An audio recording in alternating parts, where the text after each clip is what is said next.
Hi, I'm Joe Howes, Chief Executive of Buttle UK, and I wanted to highlight the key findings from our State of Child Poverty 2020 report. So it provides first-hand, direct experience of what frontline workers have witnessed from their interactions with families. The report shows how COVID-19 has seriously impacted on children and young people's education, on their mental health, and on the financial well-being of the family.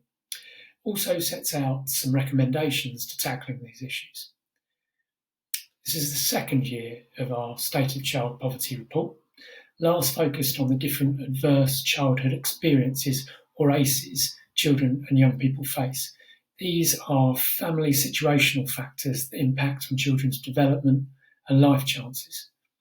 Children we support often face multiple ACEs. These can include family separation, mental illness, verbal abuse, domestic violence, neglect, alcohol abuse, sexual abuse, or that a family member is in prison.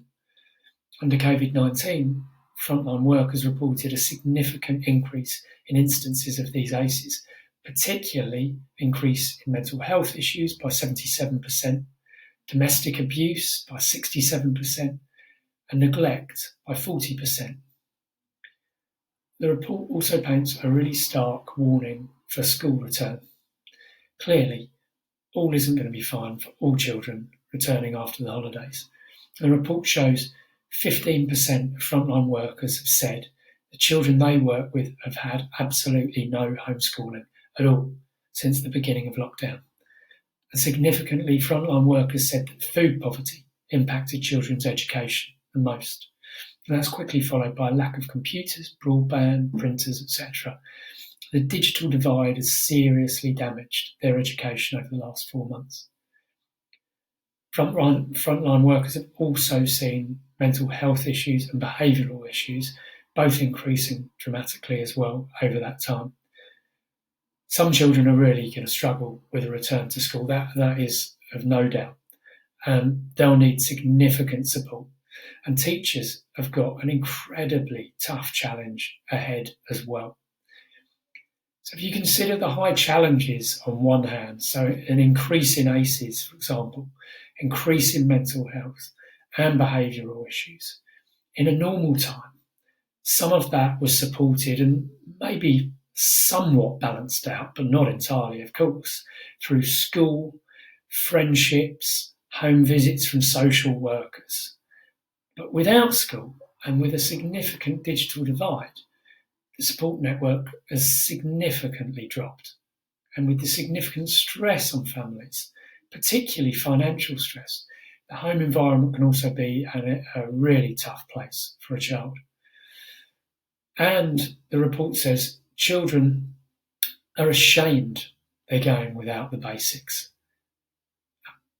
I feel ashamed by that. And we all should feel ashamed by that. We're talking about the most basic needs here: safety, warmth, food.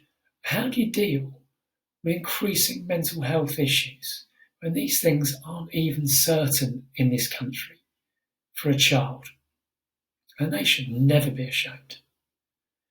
This year, thanks to all of our funders, Buttle UK is providing £5 million of direct support in the form of holistic grants up to £2,000 for children in crisis.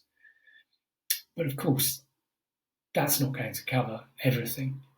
I'll work alongside frontline agencies to reach children in crisis, working with others in a holistic way. It shows what can be achieved when we all work together. We need a clear strategy from the government going forward. It should involve charities, frontline agencies, and corporates have a huge part to play in this as well, particularly around supporting on that digital divide piece. We need to work much closer together on that. And I wonder, though, how bad do things have to get for children in poverty until a cross-party, clear government strategy to end child poverty is considered? And if not now, then when? How bad does it have to get? Please do take a look at the report. There's lots of information in there and first-hand experience from frontline workers. You can look at it at buttleuk.org. Thanks very much.